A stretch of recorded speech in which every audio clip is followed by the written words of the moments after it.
Change yourself and not the world. Long ago, people lived happily under the rule of a king. The people of the kingdom were very happy as they led a very prosperous life with an abundance of wealth and no misfortunes.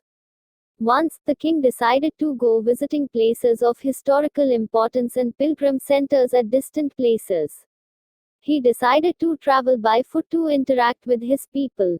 People of distant places were very happy to have a conversation with their king. They were proud that their king had a kind heart. After several weeks of travel, the king returned to the palace. He was quite happy that he had visited many pilgrim centers and witnessed his people leading a prosperous life. However, he had one regret.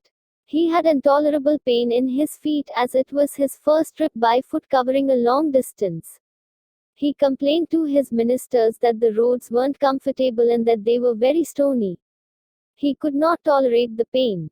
He said that he was very much worried about the people who had to walk along those roads as it would be painful for them too.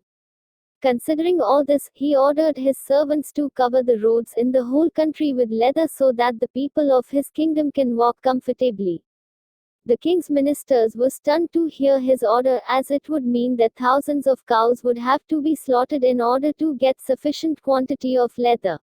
And it would cost a huge amount of money also. Finally, a wise man from the ministry came to the king and said that he had another idea.